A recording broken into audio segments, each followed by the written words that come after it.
普京或准备一战定乾坤，拜登要求泽连斯基扩军100万，死战到底。各位好，欢迎来到康旭说。在西方媒体看来，俄乌冲突已经是到了决定性时刻。在冲突即将迎来1周年之际，西方预计普京将会发动一场规模比去年2月份还要大的进攻。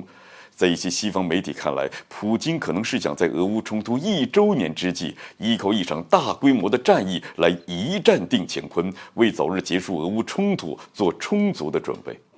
不过，俄军这边准备发起大规模进攻，这乌军那边也没闲着。据路透社的报道，美国国防部部长奥斯汀在北约防长会议之后明确地表示，北约希望能够看到乌克兰军队在春季的某个时刻发动攻势，并且在战场上取得成果。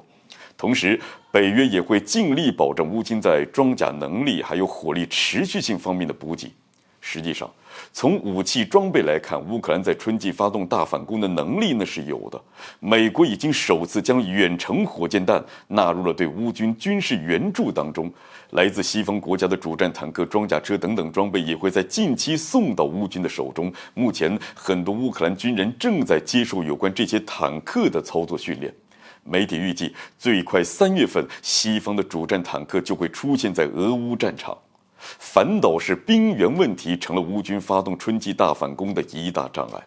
要知道，媒体预测俄军预计会动员50万大军投入到大规模的进攻当中，因此乌军如果想要发动反攻，这充足的兵源是必不可少的。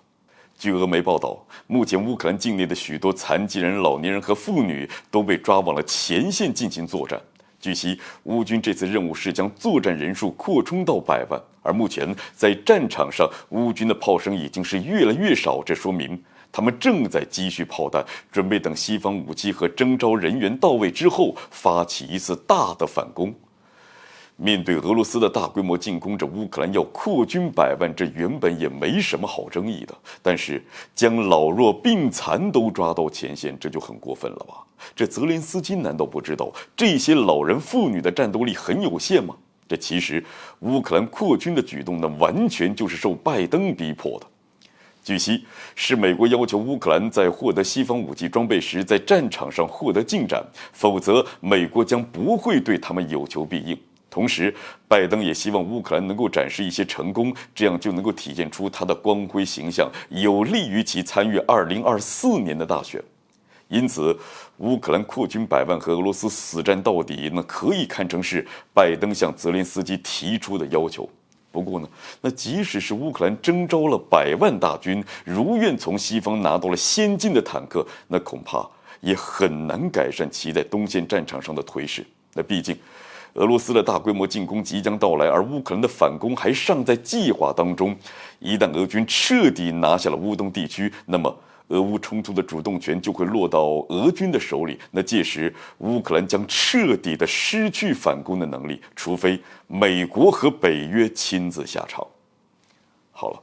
本期节目就进行到这儿，欢迎点赞转发，留下您的精彩评论。